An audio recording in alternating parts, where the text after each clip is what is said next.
선생님들 안녕하세요. 이제 준비하는 시간 갖도록 하겠습니다.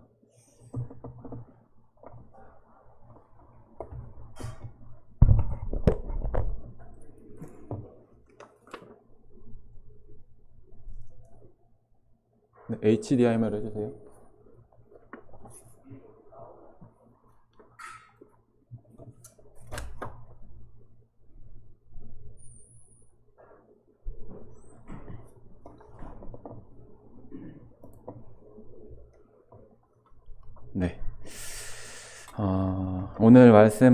네. 오늘 말씀 주제는 이제 꺾이지 않는 마음이라는 주제로 이제 교제를 나누고자 합니다.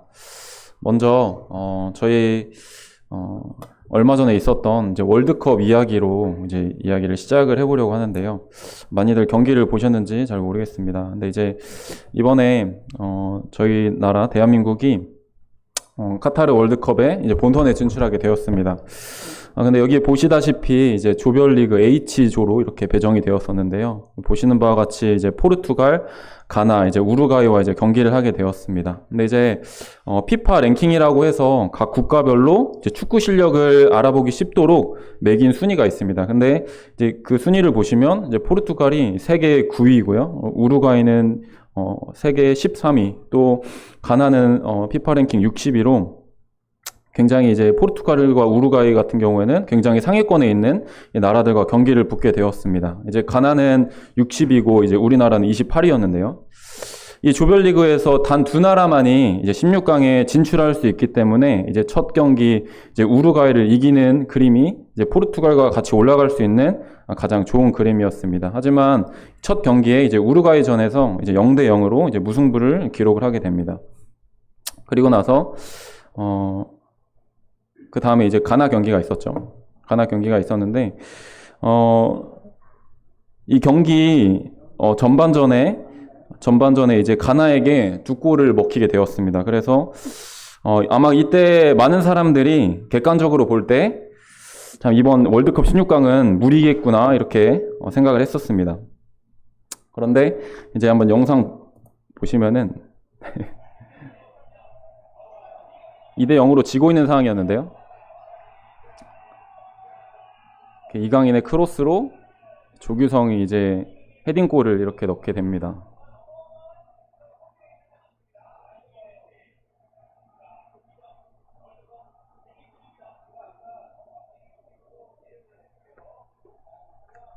이때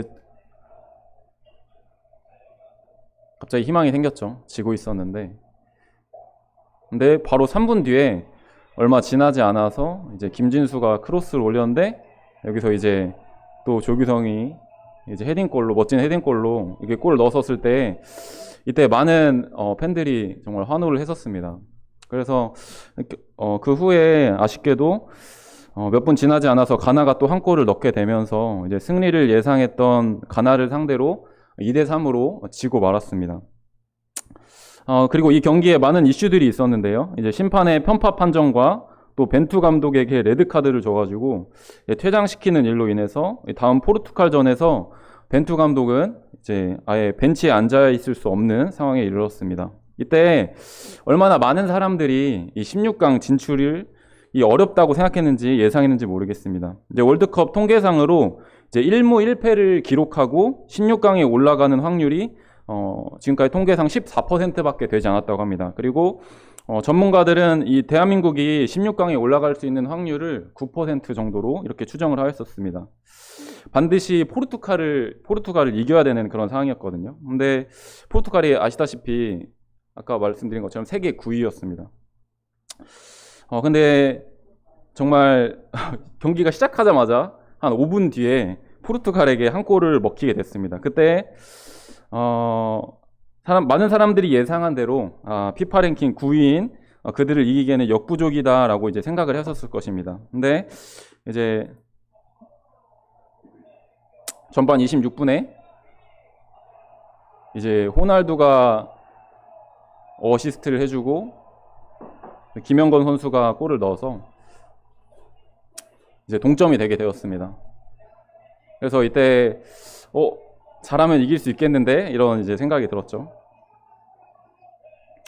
그렇게 희망을 가지고 경기가 지속됐는데 마지막 이제 후반 추가 시간에 5분도 남지 않은 상황에서 이제 손흥민 선수가 이 끝에서 저 끝으로 드리블을 해서 가서 이제 황희찬 선수에게 어시스트를 해서 이제 황희찬 선수가 이제 골을 넣게 됩니다.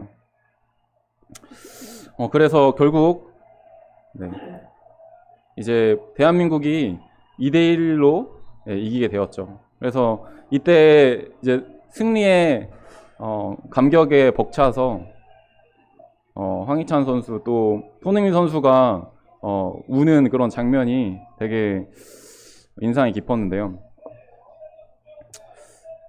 네. 이제 그 선수들이 이 경기가 좀 재밌었고 이제 감동적이었던 거는 분명 우리나라가 분명히 열세였습니다. 분명 불리한 상황이었고 그런 상황이었음에도 불구하고 그들이 포기하지 않고 또 마음이 꺾이지 않고 최선을 다해서 승리를 하게 되었다는 것이었습니다. 그리고 이제 여기 사진에 보시는 것처럼 그들이 이긴 후에 이렇게 중요한 것은 꺾이지 않는 마음이라고 이렇게 써져 있는 이 태극기를 들고 사진을 찍은 모습이 보입니다. 실제로 이제 조규성 선수와 이 손흥민 선수의 인터뷰 속에서 이 중요한 것은 꺾이지 않는 마음이라는 이 문구가 그들에게 큰 영향을 줬다. 이 문구의 영향을 받고 힘을 받았다라고 이렇게 이야기를 하는 것을 보았습니다. 참 여러 가지 상황으로 보았었을 때 정말 이기기 불리한 상황이었고 또 심판의 편파 판정, 또 감독의 부재, 또 손흥민 선수와 김민재 선수, 황희찬 선수 이런 주요 선수들이 이런 부상으로 인해서 굉장히 어려운 상황이었지만 그들은 꺾이지 않는 마음을 가지고 또 이길 수 있을 거라는 믿음을 가지고 최선을 다했기 때문에 이런 기적이 일어났다고 생각이 됩니다. 굉장히 토론이 길었죠. 그렇다면 이제 저희 입장에서 과연 우리는 이제 하나님을 향한 우리의 신앙에 대해서 과연 우리는 어떠한 상황에서도 꺾이지 않는 마음을 가지고 있는가, 이런 부분들 이제 교제를 해보고자 합니다. 먼저 본문 말씀 욥기서 1장 말씀을 같이 보시도록 하겠습니다. 욥기서 1장 전체를 같이 교독을 할 텐데요. 제가 먼저 1절을 읽고 성도님들이 2절을 읽어주시는 방식으로 1절부터 22절 말씀을 같이 교독을 하도록 하겠습니다. 욥기서 1장입니다. 욥기서 1장 제가 먼저 읽도록 하겠습니다. 우스 땅에 욥이라 불리는 사람이 있었는데 그 사람은 온전하고 정직하여 하나님을 경외하며 악에서 떠난 자더라.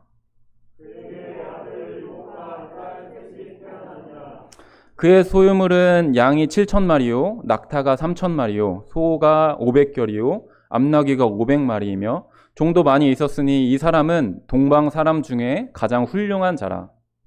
그의 아들들이 자기 생일에 각각 자기의 집에서 잔치를 베풀고 그의 누이 3명도 청하여 함께 먹고 마시더라. 그들이 차례대로 잔치를 끝내면 욥이 그들을 불러다가 성결하게 하되 아침에 일어나서 그들의 명수대로 번제를 드렸으니 이는 욥이 말하기를 혹시 내 아들들이 죄를 범하여 마음으로 하나님을 욕되게 하였을까 함이라. 욥의 행위가 항상 이러하였더라. 하나님의 아들들이 와서 여호와 앞에 서고 사탄도 그들과 함께 되더라. 여호와께서 사탄에게 이르시되 내가 어디서 왔느냐. 사탄이 여호와께 대답하여 이르되 땅을 두루 돌아 여기저기 다녀왔나이다. 여호와께서 사탄에게 이르시되 내가 내 종 욥을 죽이려 하느냐. 그와 같이 온전하고 정직하여 하나님을 경외하며 악에서 떠난 자는 세상에 없느니라. 사탄이 여호와께 대답하여 이르되 욥이 어찌 까닭 없이 하나님을 경외하리이까.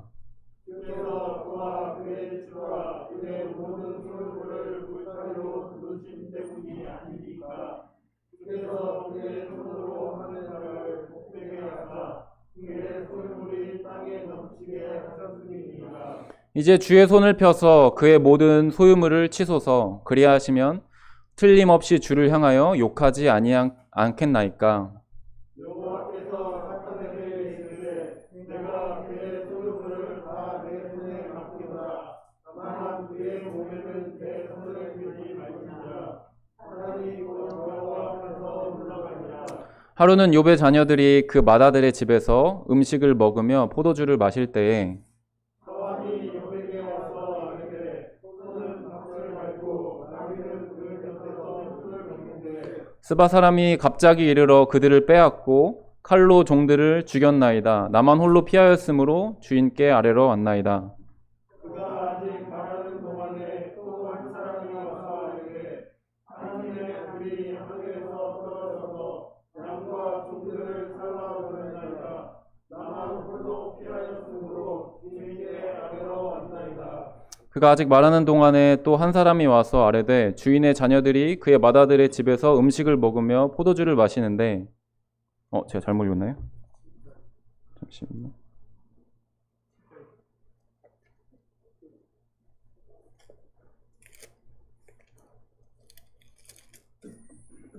네, 그가 아직 말하는 동안에 또 한 사람이 와서 아뢰되 갈대아 사람이 새 무리를 지어 갑자기 낙타에게 달려들어 그것을 빼앗으며 칼로 종들을 죽였나이다. 나만 홀로 피하였으므로 주인께 아래로 왔나이다.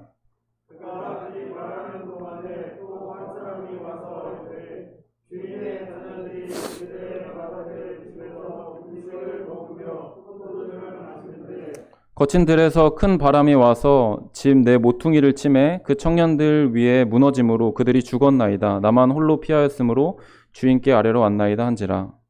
욥이 일어나 겉옷을 찢고 머리털을 밀고 땅에 엎드려 예배하며 이르되 내가 모태에서 알몸으로 나왔사온즉 또한 알몸이 그리로 돌아가올지라. 주신 이도 여호와시요 거두신 이도 여호와시니 여호와의 이름이 찬송을 받으실지니이다 하고. 이 모든 일에 욥이 범죄하지 아니하고 하나님을 향하여 원망하지 아니하니라. 네, 감사합니다. 욥기서의 배경에 대해서 잠시 말씀을 드리자면, 이제 많은 성경학자들이 이야기하러는 바로는 이제 욥기의 시간적인 배경은 아마 이제 아브라함 출생 이전의 족장 시대 정도로 이제 추측을 하고 있습니다. 왜냐하면 이제 5절에 보시는 바와 같이 따로 제사장이 없었고 그 가족 공동체의 가장인 욥이 하나님께 직접 번제를 드리는 장면을 통해서 아직 성막과 성전이 없었을 족장 시대로 이제 추측을 하고 있습니다. 또 이제 욥이 200세 이상을 살았기 때문에 이러한 수명은 이제 아브라함 바로 전 시대의 특징이기도 합니다. 그래서 욥기서의 대략적인 이제 시간적 배경은 약 이제 창세기 11장 정도로 이제 추측을 하고 있다고 합니다. 또한 이제 공간적 배경으로는 우스 땅이라는 이제 에돔 땅 근방으로 이제 추정을 하고 있다고 합니다. 그래서 이제 본문 내용을 이제 1절부터 한번 살펴보시도록 하겠습니다. 1절에 보시면 욥이 어떠한 사람이었는지 성경에서 자세하게 기록을 해주고 있습니다. 그는 온전하고 정직하여 하나님을 경외하며 악에서 떠난 자더라 라고 이렇게 말을 해주고 있습니다. 또 그에게는 7명의 아들과 3명의 딸이 있었고요. 그뿐만 아니라 재물이 굉장히 많았습니다. 이제 양이 7,000마리, 낙타가 3,000마리, 소가 500, 암나귀가 500마리, 또 그가 거느리는 종들이 굉장히 많았다고 성경은 기록을 하고 있습니다. 그리고 그는 동방 사람 중에서 가장 훌륭한 자라고 이제 표현이 되어 있습니다. 보통 사람이 재산이 많아지고 또 영향력이 생기면 어떻게 되기 마련이죠? 보통 되게 교만해지고 또 스스로를 높이고 자랑하기 마련인데 그는 부유했음에도 불구하고 온전하였고 정직하여서 이제 하나님을 경외하는 그런 훌륭한 사람이었습니다. 4절과 5절 말씀을 보시면 그가 얼마나 온전하고 정직하고 하나님을 경외하는 자인지를 저희는 살펴볼 수 있는데요.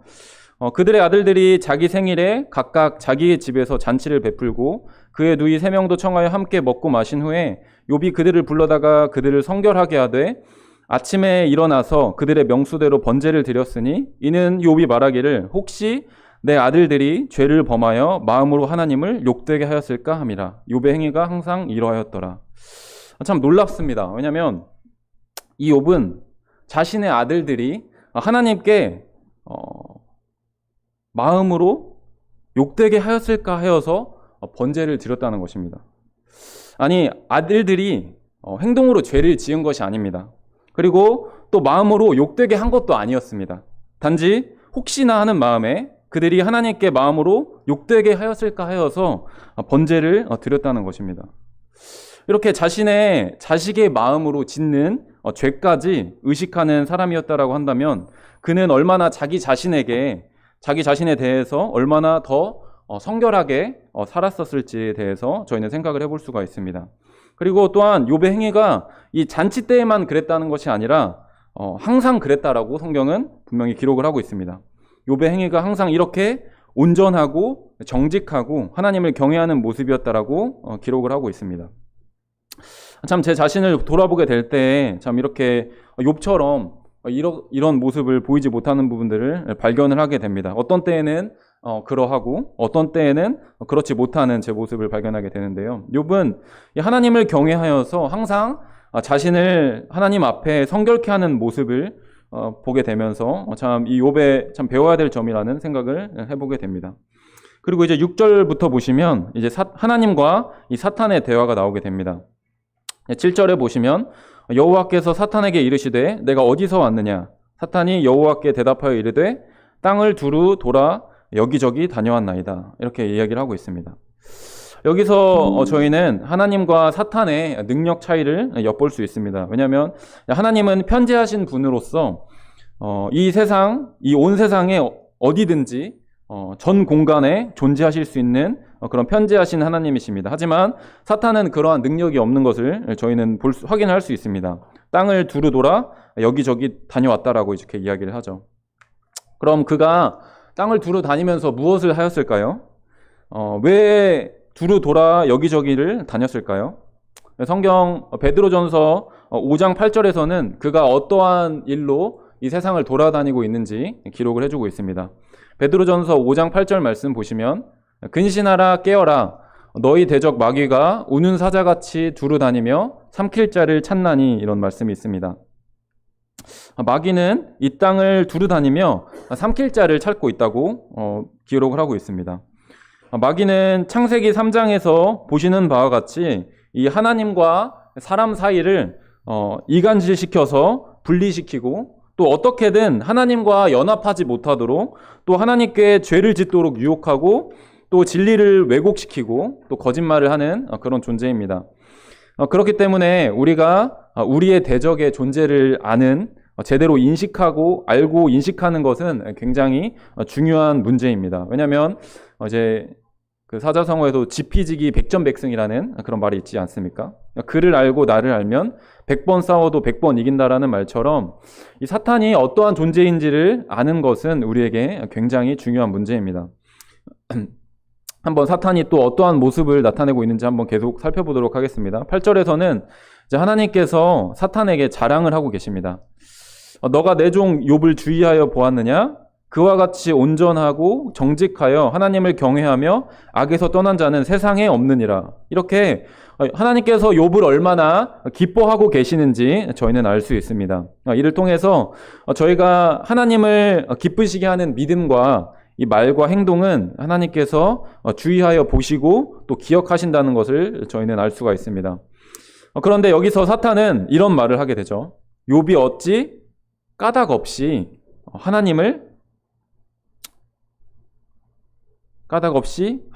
경외하리까라고 이렇게 이야기를 합니다. 주께서 그와 그의 집과 그의 모든 소유물을 울타리로 두르심 때문이 아니니까 주께서 그의 손으로 하는 바를 복되게 하사 그의 소유물이 땅이 넘치게 하셨음이니이다 라고 이렇게 사탄이 이렇게 말을 하게 됩니다. 사탄은 욥이 하나님을 경외하는 것은 그에게 복을 주셨기 때문에 또 소유물이 땅에 넘치니까 그런 거죠. 다 까닭이 있어서 하나님을 경외하는 겁니다. 소유물을 치면 틀림없이 주를 향하여 욕할 것입니다라고 이렇게 이야기를 합니다. 여기서 저희가 볼 수 있는 이 사탄의 모습은 정말 놀랍게도 이 하나님 앞에서조차도 이 사람과 하나님 사이를 분리시키려고 한다는 것입니다. 얼마나 사탄은 이렇게 하나님과 우리 사이의 그 관계를 멀어지게 하려고 하고 또 우리가 가진 이런 하나님을 향한 사랑과 믿음을 꺾고자 하는 이런 열심을 다한다는 것을 저희는 볼 수가 있습니다. 그리고서는 이제 하나님께서 소유물을 사탄에게 맡기고 그의 몸에는 솜을 대지 말라고 이제 당부를 하시죠. 그리고 이제 13절부터 19절 말씀을 보시면 이제 하루에 자신의 소유물이었던 소와 나귀와 양과 낙타, 종들, 또 자신의 7 아들과 3 딸이 한날에 다 죽임을 당하게 됩니다. 다 빼앗기게 됩니다. 정말 도저히 감당할 수 없는 이러한 일이 그에게 닥치게 됩니다. 그는 한날에 완전히 망해버렸습니다. 그는 이제 목축을 업으로 삼는 사람이었을 거라고 생각이 되는데요. 자신의 키우던 모든 동물들이 죽었습니다. 다 잃었습니다. 그가 이 땅에서 자녀 10명을 가질 정도면 아마 나이가 적어도 50세에서 60세 정도는 되었으리라는 생각을 해보게 됩니다. 근데 그가 지금까지 수십 년 동안 쌓아왔던 모든 재물이 한순간에 다 사라졌다는 것입니다. 요즘 이제 전세 사기가 그렇게 이제 많다고 하는데요. 전세 사기를 당하게 되면 아마 이런 비슷한 기분이지 않을까라는 이제 생각을 해보게 됩니다. 왜냐하면 이제 몇 년 동안 조금씩 모아서 그 마련한 목돈을 한시에 못 받는 돈이 되어버리는 꼴이 되어버리는데 이 일을 당하면 정말 충격적이고 당황할 수밖에 없다라는 생각을 해보게 됩니다. 그리고 너무나 비극적이게도 자신의 자녀들을 10명이나 되는 자녀들을 한 번에 다 잃었습니다. 과연 이 고통을 감히 상상할 수 있을까요? 이번 이태원에서 안타까운 일로 인해서 젊은 사람들이 죽게 되었습니다. 근데 참 그 일을 당한 그 부모님들의 그 마음을 과연 저희가 감히 헤아릴 수 있을까요? 얼마나 참 황당하고 정말 갑작스럽고 참 어이가 없었겠습니까? 하늘도 참 무심하지 여러 가지로 원망하는 마음이 들 수밖에 없었을 것 같습니다. 그런데 저희는 이 성경 말씀 욥기서 1장 20절부터 22절 말씀을 통해서 욥이 어떻게 이 일에 반응했는지에 대해서 저희는 볼 수 있습니다. 20절부터 22절 말씀을 제가 읽도록 하겠습니다. 욥이 일어나 겉옷을 찢고 머리털을 밀고 땅에 엎드려 예배하며 이르되 내가 모태에서 알몸으로 나왔사온즉 또한 알몸이 그리로 돌아가올지라. 주신 이도 여호와시요 거두신 이도 여호와시니 여호와 이름이 찬송을 받으실지니이다 하고 이 모든 일에 욥이 범죄하지 아니하고 하나님을 향하여 원망하지 아니하니라. 정말 놀랍게도 이 욥은 이러한 재앙을 당했음에도 불구하고 이렇게 고백하며 하나님께 예배하였습니다. 내가 모태에서 알몸으로 나왔사온즉 또한 알몸이 그리로 돌아가올지라. 주신 이도 여호와시요 거두신 이도 여호와시니 여호와 이름이 찬송을 받으실지니이다. 그리고 이제 2장에 가서는 두 번째로 이번에는 그의 몸의 건강을 치셔서 머리부터 발끝까지 종기가 나게 하는 것을 하나님께서는 허락을 하십니다. 그때에도 욥은 하나님을 원망하지 않고 이렇게 고백을 합니다. 우리가 복을 받았으니 화도 받지 아니하겠느냐 하면서 그가 입술로 범죄하지 않는 그런 모습을 보입니다. 이런 모습을 봤었을 때 과연 만일 여러분들에게 이러한 고난이 닥쳐온다면 하나님을 믿는 믿음과 사랑이 꺾이지 아니할 수 있겠습니까? 여러분들이 아끼고 소중하게 여기는 것들, 또 내가 공들여 세웠던 모든 것들을 하나님께서 치셨었을 때, 또 가져가셨었을 때에도 여러분들은 동일하게 이 자리에서 하나님께 경배와 예배를 드리실 수 있겠습니까? 저는 약 10년 전에 방배동 교회에서 있었던 방배동 교회에서 주님을 섬기셨던 한 형제님이 생각이 났습니다. 형제님께서 안타깝게도 젊은 나이에 췌장암의 확진을 받으셨었습니다. 그때 저희가 잘 알다시피 췌장암은 완치율과 생존율이 낮은 것으로 잘 알려져 있습니다. 그래서 사실상 시한부 판정을 받으신 것과 같았습니다. 그런데 이 형제님께서 점점 몸 상태가 안 좋아지시고 또 통증을 호소하시면서도 또 병원에 입원해 계신 상태였음에도 불구하고 참 그 형제님께서 주일날 아침에 그 병원에 나오셔서 하나님 아버지께 예배를 드리러 오셨던 그 모습이 참 기억이 납니다. 그렇게 주님 나라 가시기 전까지 그렇게 최선을 다해서 예배의 자리에 이제 참석을 하면서 하나님께 참 감사를 드리는 그 모습을 감사 모습 참 정말 인상 깊었습니다. 과연 이런 모습이 하나님을 믿는 사람이 아닌가라는 이제 생각을 해보게 되었는데 그때 저는 참 신앙에 참 많은 도전을 받게 되었습니다. 이 욥기서 1장 20절에서부터 22절 말씀에 욥이 했던 고백을 통해서 욥은 이런 부분을 정확하게 인지하였습니다. 욥은 이러한 어려움을 허락하신 분이, 이러한 재난을 허락하신 분이 여호와 하나님이라는 것을 그가 정확하게 인지하였습니다.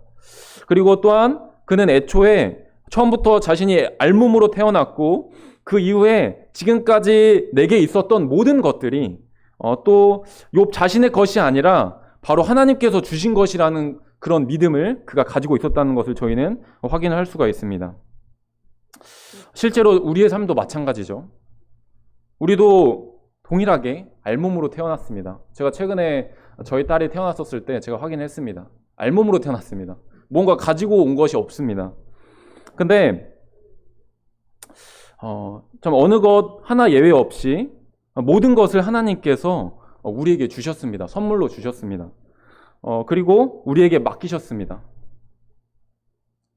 이러한 하나님의 주권을 믿는 이런 믿음이 우리의 신앙에 얼마나 중요한 것인가라는 것을 생각을 해보게 됩니다. 그렇기 때문에 그것들을 하나님께서 가져가셨을지라도 그때에도 그는 하나님께 찬송을 돌릴 수가 있었습니다. 분명 욥의 마음이 꺾이어서 사탄은 그걸 원했을 것입니다. 욥의 마음이 꺾이어서 이 하나님을 원망하고 하나님을 떠나기를, 하나님을 욕하고 떠나기를 바랬던 그런 상황이었을 것입니다. 하지만 그는 하나님을 원망하지 않고 범죄하지 않고 오히려 하나님께 예배를 드리는 이런 놀라운 모습을 보여주었습니다. 그렇다면 하나님께서는 왜 이러한 고난을 욥에게 허락하셨을까요? 욥기 3장부터 시작해서 37장까지의 말씀에 이제 욥과 욥의 친구들의 대화가 기록이 되어 있습니다. 욥이 몇 개월 동안 이러한 고통을 당하고 있는 상황에서 제가 짧게 이제 내용을 요약하자면 이제 그런 상황에서 먼 지역에서 살고 있던 친구 3명이 욥을 찾아옵니다. 찾아온 이유는 그 욥을 위로하기 위해서 욥을 찾아왔습니다. 근데 욥도 이제 수개월 동안 이런 고통을 당하다 보니까 그의 인내심에 한계가 찾아왔는지 이제 3장부터 보시면 자신의 생일을 저주하면서 이제 하나님을 간접적으로 이제 원망하는 그런 모습을 보이게 됩니다. 그것을 시작으로 해서 욥의 친구들이 그에게 공격을 하게 됩니다. 그에게 이런 식으로 말하게 됩니다. 죄를 회개해라.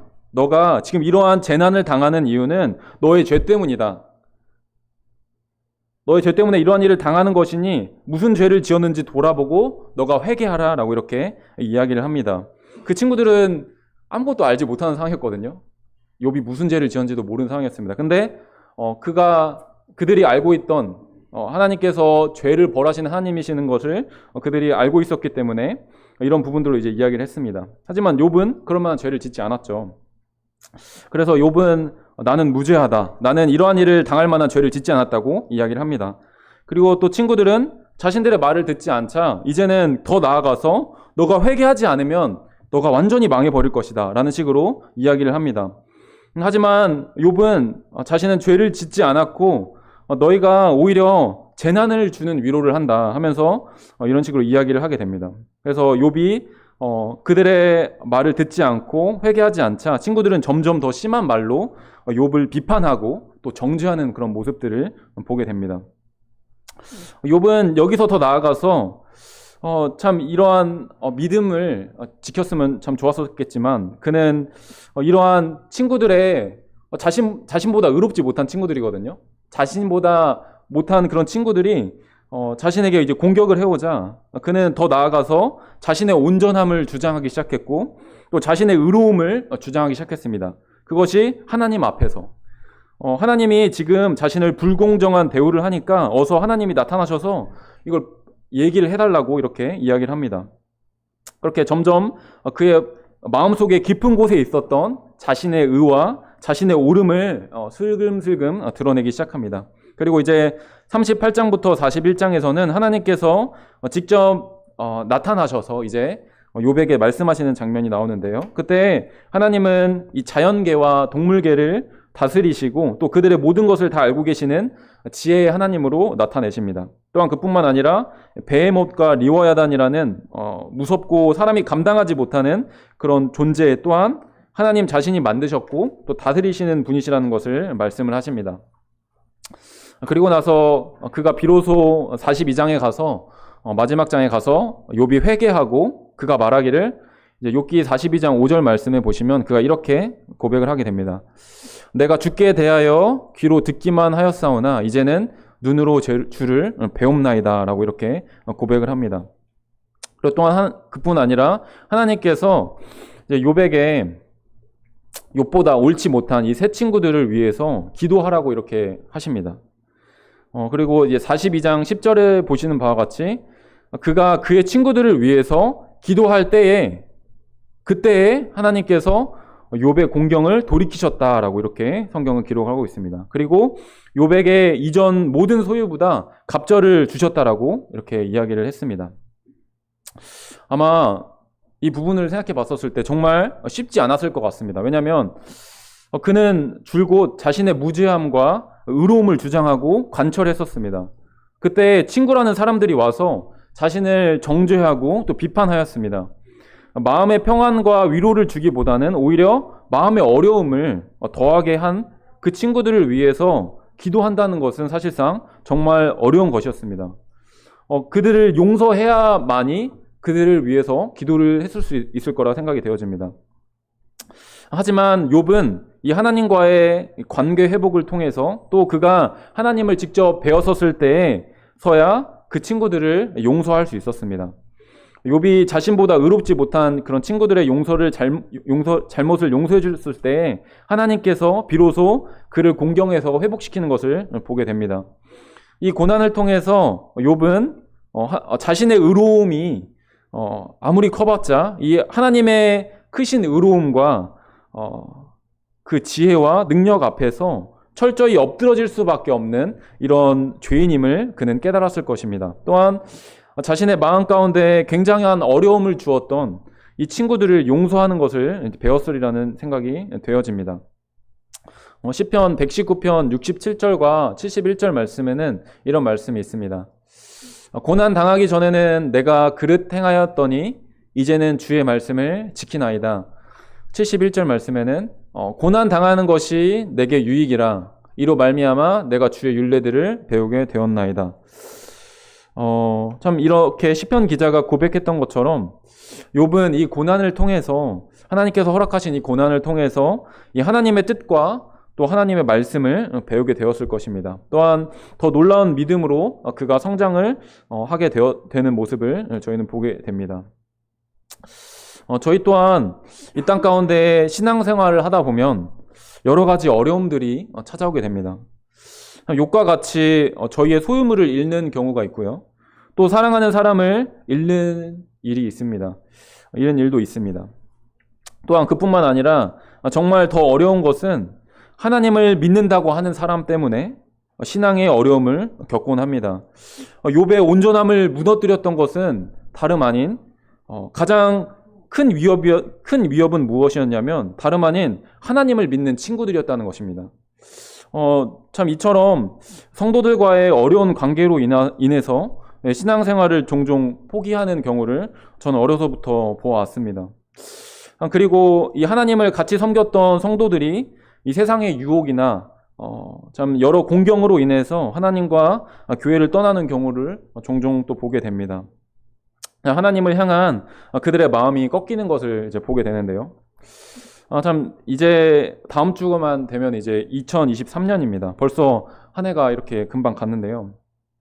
또 앞으로 우리 앞에 펼쳐질 삶 속에서 과연 우리는 어떠한 신앙관을 가지고 살아가야 할지 이제 욥이 고난을 대하는 그 태도를 통해서 저희는 살펴보았습니다.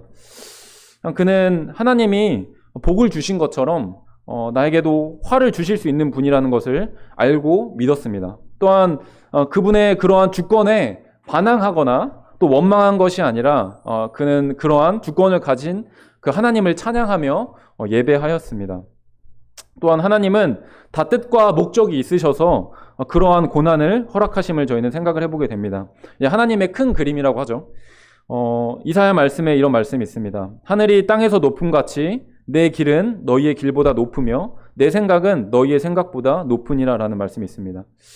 우리가 더 하나님을 알게 되고 또 귀로만 들었던 하나님을 눈으로 직접 뵈는 그런 놀라운 경험을 하게 해주심을 보게 됩니다. 그리하여서 저희가 하나님께서 욥에게 갑절로 그에게 축복하셨던 것처럼 또 그 고난으로 인해서 우리에게 더 많은 축복을 주시리라는 생각을 해보게 됩니다. 고난이 바로 축복의 통로였다라는 것이라고 이제 고백할 수 있는 저희들이 되기를 소원합니다. 몇 말씀을 읽고 마치려고 하는데요. 잠언 12장 3절에서는 이런 말씀이 있습니다. 사람이 악으로 굳게 서지 못하거니와 의인의 뿌리는 움직이지 아니하느니라. 또 시편 55편 22절 말씀엔 이런 말씀이 있습니다. 내 짐을 여호와께 맡기라. 그가 너를 붙드시고 의인의 요동함을 영원히 허락하지 아니하시리로다. 또 이사야 26장 3절과 4절 말씀에는 이런 말씀이 있습니다. 저희가 잘 아는 말씀이죠. 주께서 심지가 견고한 자를 평강하고 평강하도록 지키시리니 이는 그가 주를 신뢰함이니이다. 너희는 여호와를 영원히 신뢰하라. 주 여호와는 영원한 반석이심이로다 라는 말씀이 있습니다. 저희가 이제 나무를 살펴보게 되면은 나무가 꺾이지 않으려면 어떻게 해야 되죠? 나무가 잘 꺾이지 않으려면 뿌리가 깊어야 됩니다. 뿌리를 깊게 내려야 됩니다. 이처럼 우리가 하나님을 아는 지식에 또 저희의 뿌리가 이 하나님과 예수 그리스도로 저희가 뿌리를 깊게 내리게 된다면 또 하나님을 굳게 신뢰하게 된다면 우리의 요동함을 허락하지 아니하시고 또 평강 가운데에서 저희를 지켜주시리라는 생각을 해보게 됩니다. 또한 나무가 혼자 있는 것보다 나무가 모여서 형성한 숲이 되었었을 때에 태풍이 불어도 잘 꺾이지 않는다라는 것을 저희는 생각을 해보게 됩니다. 저희가 혼자가 아니라 성도님들과 함께 또 이 여정을 걸어가게 될 때 서로 붙들어주고 또 일으켜주는 그런 성도님들이 되시기를 소원하는 마음이 있습니다. 마지막으로 베드로전서 5장 8절부터 10절 말씀을 같이 읽고 마치도록 하겠습니다. 베드로전서 5장 8절부터 10절 말씀을 같이 한 목소리로 읽고 오늘 말씀을 줄이도록 하겠습니다. 베드로전서 5장 8절부터 10절입니다. 베드로전서 5장 8절부터 10절 말씀 읽도록 하겠습니다. 시작. 근신하라 깨어라 너희 대적 마귀가 우는 사자같이 두루 다니며 삼킬 자를 찾나니 너희는 믿음을 굳건하게 하여 그를 대적하라. 이는 세상에 있는 너희 형제들도 동일한 고난을 당하는 줄 알미라. 모든 은혜의 하나님 곧 그리스도 안에서 너희를 부르사 자기의 영원한 영광에 들어가게 하신 이가 잠깐 고난을 당한 너희를 친히 온전하게 하시며 굳건하게 하시며 강하게 하시며 터를 견고하게 하시리라. 네, 감사드리겠습니다. 기도드리겠습니다. 하나님 아버지 감사를 드립니다. 하나님께서 참 보내주신 예수 그리스도를 생각하게 될 때에 욥은 참 자신의 친구들의 비판과 정죄에 입을 열어서 자신의 의로움을 주장하고 관철하였지만 참 예수 그리스도는 아무런 죄가 없으셨음에도 불구하고 입을 열지 아니하시고 그 고난의 길을 걸어가셨던 주님을 이 시간 기억하며 감사를 드립니다. 예수님께서 묵묵히 그 길을 하나님께서 주시는 하나님께서 허락하신 그 고난의 길을 걸어가셨고 또 그 고난을 겪는 동안에도 오로지 하나님을 의지하고 또 다시 살리실 그 하나님을 의지하면서 참 죽음 가운데 참 십자가 위에 달리시고 죽기까지 저희를 사랑하셨던 또 하나님의 말씀에 순종하셨던 또 그 입으로 범죄하지 아니하시고 오로지 하나님께 영광을 돌리셨던 그 예수 그리스도를 기억하며 감사를 드립니다. 저희의 믿음의 주인이신 그 예수 그리스도를 저희가 닮아서 저희에게 허락하신 여러 가지 일들과 또 저희에게 당한 어려움들, 또 고난들을 저희가 대할 때에 참 이 모든 것이 하나님의 주권 아래에 일어났다는 것을 저희가 기억하고, 또 저희가 참 주신 것도 여호와시요 또 거두신 이도 여호와시라고 하시는 그런 말씀과 같이 저희에게 주시는 것과 또 거두시는 그 모든 일을 저희가 당할 때에 저희가 하나님께 예배 드릴 수 있도록, 또 하나님께 찬송과 영광을 돌려드릴 수 있도록 저희의 마음이 꺾이지 아니하고, 저희의 신앙과 저희가 가진 하나님에 대한 그 사랑이 꺾이지 아니하고 오로지 하나님을 신뢰하고 믿으며 하나님을 기다릴 수 있는 그런 믿음을 저에게 허락해 주시기를 원합니다. 저희 참 내년이면, 저 일주일 후면 내년이 되게 되는데, 참 그 한 해도 저희가 믿음 안에서 또 하나님의 그 사랑 안에서 저희를 안전하게 지켜주시고 또 보호해 주시고 저희를 인도해 주시기를 원하오며, 이 모든 기도를 예수 그리스도의 존귀하신 이름으로 감사하게 기도드렸습니다. 아멘. 네, 감사합니다.